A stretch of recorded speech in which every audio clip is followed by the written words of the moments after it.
இன்னைக்கு நம்ம ஃபுட் வார் season 5 8th episode தான் பார்க்க போறோம். எபிசோட் ஓப்பனிங்ல நம்ம டக்குமி பையனை எதிர்த்து ஒரு மீசக்காரன் ஒருத்தன் போட்டி போடுறதா இருக்குமா. இந்த இடத்துல நீங்க சமையல் செய்யறதுக்கு உங்களுக்கு அசிஸ்டன்ட்டா நீங்க யாரை வேணாலும் சூஸ் பண்ணிக்கலாம்னு சொல்லும்போது நான் என்னோட தம்பியை சூஸ் பண்ணிக்கிறேன் அப்படின்னு டக்குமி சொல்லக்குள்ள அந்த மீசக்காரனும் உண்மையாலுமே உன் தம்பியை தான் செலக்ட் பண்ண போறியா, ஏன்னா அவன் இங்க வருவானா இல்லையாங்கிறது ஒரு டவுட்னு சொல்லுவான். எனக்கு இந்த மாதிரி நிறைய நண்பர்கள் இருக்கிறாங்க, அவங்க என்னை சுத்தி எப்பவுமே எனக்கு நல்லதுதான் நடக்கணும்னு நினைப்பாங்க, அதனால எனக்கு ஏற்படுற கெட்டதை எல்லாத்தையும் அவங்க தடுத்துடுவாங்கன்னு சொல்ல பார்த்தா நம்ம டக்குமியோட தம்பிய சில ஆளுங்க அப்படியே கடத்தி வச்சிருப்பானுங்களா. இன்னொரு பக்கம் இக்குமியும் மெகுமி பொண்ணும் இந்த எரினா பொண்ணு இருக்கிறாள்ல, சோ அவ எங்க பேட்டில் போடுறா அப்படின்னு அவளை தேடிக்கிட்டு இருப்பாங்களா. அதே நேரத்துல டக்குமிக்கான பேட்டில் ஆக்சுவலி வேற ஒரு அரினால நடக்கும். சோ அந்த இடத்துக்கு எப்படி போறதுன்னு சொல்லிட்டு வழி தெரியாம நம்ம சட்டோஷி, ஹீரோ, அதுக்கப்புறம் கூகா சீனியர்னு சொல்லி 3 பேர் தொலைஞ்சிருவாங்க. இருந்தாலும் இந்த பக்கம் தான் இந்த அரினாக்கு போகணும் அப்படின்னு சொல்லி ஒரு போஸ்டர் ஒன்னு இருக்கும். சோ அது வந்து கீழே கிடக்குமா. ஆனா ஒருவேளை நம்ம வழி மாறி வரணும் அப்படிங்கறதுக்காகவே இதை செட் பண்ணி வச்சிருக்காங்களா. ஆனா நாம இது கூட வழி மாறி வரணும் அப்படின்னு யோசிச்சுக்கிட்டு இருக்கேன். இங்க டக்குமியும் அவனோட தம்பிக்கு மெசேஜ்ல அனுப்புவான். பட் இருந்தாலும் அவன்கிட்ட இருந்து எந்த ஒரு ரிப்ளையும் வந்திருக்காது. இன்னும் அவன் ரீட் கூட பண்ணியிருக்க மாட்டான். ஐயோ என்ன வரேன்னு சொல்லிட்டு இன்னும் இந்நேரத்துல காலவாரி விட்டான் அப்படிங்கிற மாதிரி சொல்லி நம்ம டக்குமிக்கு ஒன்னும் புரியாம இருக்கேன். மேட்சை பார்த்துட்டு இருந்த அசாகியுமே அந்த செயின்சா பொண்ணுகிட்ட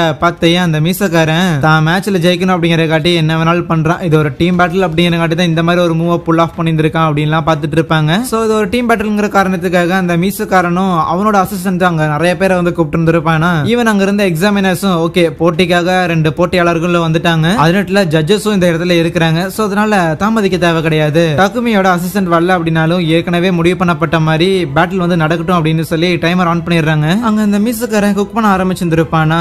இந்த மேட்சை பாக்குறதுக்காக மெகுமியுமே வந்திருப்பா. நான் போய் எரினா எங்க இருக்கிற அப்படின்னு தேடுறேன்னு இக்குமி போயிருந்திருப்பா. சோ அதனால தான் மெகுமி மேட்ச் பாக்குறதுக்காக வந்திருப்பாளா. ஐயோ டக்குமிக்கு பார்ட்னர் இல்லையா, படுத்து அவன் என்ன பண்ணுவான் அப்படின்னு பயந்துகிட்டு இருக்கேன். அந்த மீசக்காரனும் அவனோட குக்கிங்கை முடிச்சிருவான். பார்த்தா ஏதோ ஃபலூடா மாதிரி சம்திங் ரெடி பண்ணியிருப்பான். அதை டேஸ்ட் பண்ணி பார்த்த ஜட்ஜஸுமே பயங்கர சூப்பரா இருக்கு அப்படின்லாம் முடிவு பண்ணிடுவாங்க. ஆனா டக்குமி இன்னும் அங்க சமைக்கவே ஆரம்பிக்கல. அது ஒரு டீம் பேட்டில் அப்படிங்கிற காரணத்துக்காக சோ இன்னும் அவனால ஆரம்பிக்க முடியல. அந்த மீசக்காரனும் சரி அவன் கூட இருக்கிற ஆளுங்களும் சரி எப்படி நீ தோக்க தான் போறடா அப்படிங்கிற மாதிரி கத்திக்கிட்டு இருப்பானுங்களா. அதுவே டக்குமியோட தம்பியை அங்க பிடிச்சி வச்சிருந்திருக்காங்கல்ல.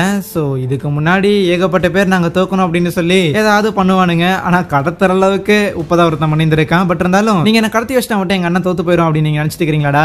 எங்க அண்ணன் கூட நான் இருந்தேன் அப்படின்னா எங்க அண்ணனோட 100% வந்து புல் ஆஃப் பண்ண முடியும் அப்படிங்கறது உண்மைதான். ஆனா எங்க அண்ணன் கூட நான் இல்லாம வேற ஒருத்தன் இருந்தா அப்படின்னா அதுக்கும் மேல பண்ணுவானுங்கடான்னு சொல்ல எப்படியோ அடிச்சு பிடிச்சு நம்ம ஹீரோ அந்த அரினாக்கு மேட்ச் பாக்குறதுக்காக வந்துருவானா. சோ கூடவே டக்குமிக்கு ஆள் இல்லாத காரணத்துக்காக நானும் அவன் கூட சேர்ந்து டீமா பார்ட்டிசிபேட் பண்ண போறேன்னு சொல்லும்போது தம்பி யாரு வேணாலும் வந்து பார்ட்டிசிபேட் பண்ண முடியாதுப்பா, இதுக்கு முன்னாடியே வந்து ரெஜிஸ்டர் பண்ணிருக்கணும், நீ அவனோட அசிஸ்டன்டா ரெஜிஸ்டர் பண்ணிருந்தியா என்ன பண்ணல தானே அப்படின்னா உன்னால பார்ட்டிசிபேட் பண்ண முடியாது, தேவையில்லாம காமெடி பண்ணிட்டு இருக்கிற அப்படின்னு பயமுறுத்திட்டு இருப்பான மெகுமிய. அப்ப திடீர்னு நாங்க லைவ்ல பார்த்தா இந்த WGOட புக் மாஸ்டர் இருக்கிறாங்கல்ல. சோ அவங்க வந்துட்டு நானும் இந்த மேட்சஸ் எல்லாம் பார்த்துட்டு தான் இருக்கிறேன், ஓகே ஃபைன், நான் இது ஒரு டீம் பேட்டிலா வச்சதுக்கான காரணமே ஒரு குக்குக்கு அசிஸ்டன்ட் இருந்தாங்க அப்படின்னா அவங்களோட ஃபுல் பொட்டன்ஷியல வெளியே கொண்டு வர முடியும். சோ அந்த இடத்துல அந்த பையனுக்கு அசிஸ்டன்ட் இல்ல அப்படின்னா அதான் இன்னொரு பையன் வந்திருக்கான்ல, சரி 2 பேர் இருந்துக்கிட்டுமே. டக்குமி ஹீரோவை தன்னோட அசிஸ்டன்டா ரெஜிஸ்டர் பண்ணல அப்படின்னாலும் அவன் அசிஸ்டன்டா இருந்துட்டு போகட்டுமே, அதுக்கு நான் அலோவ் பண்றேன்னு சொல்ல அதுக்கு அந்த மீசக்காரனும் முதல்ல இல்ல முடியாது அப்படின்னு தான் சொல்லிக்கிட்டு இருப்பான். இருந்தாலும் ஓகே ஃபைன்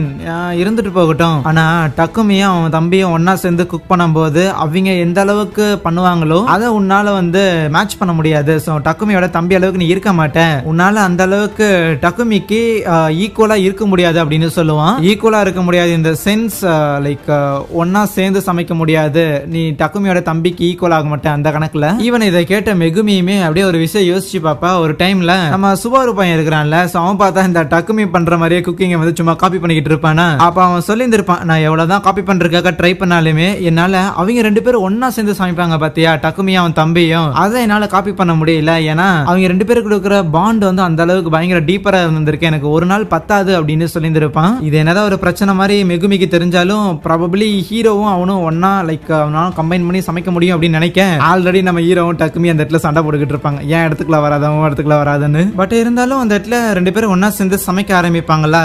சோ டக்குமிக்கும் அவன் தம்பிக்கும் எப்படி ஒரு பாண்ட் இருக்குதோ அதே மாதிரி நம்ம ஹீரோக்கும் அவனுக்கும் வந்து ஒரு பாண்ட் ஒன்னு இருக்கும். ஆனா அந்த ஒரு மீட்டர்ல தான் 2 பேரும் குக் பண்ணிக்கிட்டு இருப்பாங்களா. பிளஸ் நம்ம டக்குமி கிட்ட அந்த மூன் ஷேப்டு பிளேட் ஒன்னு இருக்குதுல்ல. சோ இது ஆக்சுவலி எப்படி வந்திருக்குன்னு பார்த்தா ஒன்ஸ் நம்ம ஹீரோஸ் எல்லாரும் கவுன்சில் ஆஃப் 10க்குள்ள போனதுக்கு அப்புறம் டக்குமி நம்ம ஹீரோவை பேட்டில் பண்ணி தோக்கடிச்சிருந்திருப்பான் 3-2ன்னு. சோ அப்படிதான் அந்த மூன் ஷேப் பிளேட வாங்கியிருந்திருப்பானா. தோத்து போன ஹீரோவும் நான் தோத்துட்டு போயிடுறேன், எனக்கு உன்னோட மூன் ஷேப் பிளேட பத்தி கூட கவலை கிடையாது, ஆனா நாளைக்கு மறுபடியும் ஒரு ஃபுட் வார் வேணும் சரி அப்படின்னு சொல்லி அடுத்த நாள் தோக்கடிச்சிருந்திருப்பான். ஆனா அதுக்கு அடுத்த நாள் டக்குமி ஜெயிச்சிருந்திருப்பான் அப்படின்னு சொல்லி மாறி மாறி ரெண்டு பேரும் வந்து அந்த பிளேடுக்காக வந்து சண்டை போட்டு இருந்திருப்பாங்க. ஒரு நாள் அந்த பிளேடு நம்ம ஹீரோ கிட்ட இருக்கும், ஒரு நாள் அந்த டக்குமி கிட்ட இருக்கும். சோ இந்த மாதிரி தான் போய்கிட்டு இருந்திருக்கும். சோ எப்பப்பெல்லாம் நம்ம ஹீரோ கிட்ட அந்த பிளேடு இருக்குதோ அப்ப அதை வந்து யூஸ் பண்ணி அவன் பழகி இருந்திருப்பான். சோ அதனால இந்த இடத்துல டக்குமி கூட ஒன்னா சேர்ந்து அவனுக்கு அது குக் பண்றதுமே வந்து ஈஸியரா தான் இருக்குது கம்பேரிட்டிவ்லி. ஃபைனலி அந்த இடத்துல அவங்களும் சம்திங் ஒரு ஃப்ரூட் மிக்ஸ் மாதிரி ஒன்னு பண்ணி வச்சிருந்திருக்காங்களா, பாக்குறக்கே இன்னன் யாங் மாதிரி இருக்குமாமா. அதை டேஸ்ட் பண்ணி பார்த்துட்டு அந்த இடத்துல டக்குமியும் ஹீரோ தான் ஜெயிச்சான் அப்படின்னு சொல்லி அனௌன்ஸ் பண்ணிடுறாங்களா. அந்த இடத்துக்கு நம்ம டக்குமியோட தம்பியும் வந்திருக்கான். எப்படி வந்திருக்கான்னு பார்த்தா சட்டோசி சீனியரும் கூகாவும் அங்க போயிருந்திருப்பாங்க அவனை பிடிச்ச இடத்துக்கு. சோ கூகா சீனியர் கிட்ட தான் அடியாளுங்க ஏகப்பட்ட பேர் இருக்காங்களா, அந்த மொட்டைனுங்களா அனுப்பி இருக்கிற எல்லாரையும் காலி பண்ணிட்டாங்க. அதுக்கப்புறம் நம்ம எரினாக்கு பேட்டில் நடக்கிற இடத்துக்கும் போய் பார்ப்பாங்களா. பார்த்தா சோ அப்பதான் இது வரைக்கும் நம்ம ஹீரோஸ் வந்து யாரையெல்லாம் தோக்கடிச்சுட்டு மேல வந்திருக்காங்களோ சோ அந்த மாதிரி ஏகப்பட்ட பேரை ஒன்னு சேர்த்து தான் நம்ம எரினா கிட்ட அடுத்த ரவுண்டுக்கு போட்டி போட்டு இருந்திருப்பாங்க. சோ அப்படி இருக்கிற எல்லாரையுமே நம்ம எரினா வந்து தொடர்ந்து தோக்கடிச்சுட்டே இருக்கிறா அப்படிங்கறத ஆச்சரியமா பார்த்துட்டு இருப்பாங்களா. ஈவன் இந்த மாதிரி எரினா நிறைய மேட்ச்ல ஜெயிச்சிட்டா அவ மெயின் ஈவென்ட் கூட போக போறா அப்படிங்கிற விஷயத்த போய் புக் மாஸ்டர் கிட்ட இன்ஃபார்ம் பண்ணும்போது அதுக்கு அந்த புக் மாஸ்டர் என்னடா எவ்வளவு ஆளுங்க அனுப்பினாலும் ஜெயிச்சுட்டே இருக்கிறா, இந்த டோர்னமெண்ட்ல இருந்து காட் டங்க துரத்தி விடலாம் அப்படின்னு பார்த்தா நடக்காது போலயே அப்படின்னு நினைக்க அங்கே இந்த ஒரு எபிசோடையும் முடிக்கிறானுங்க.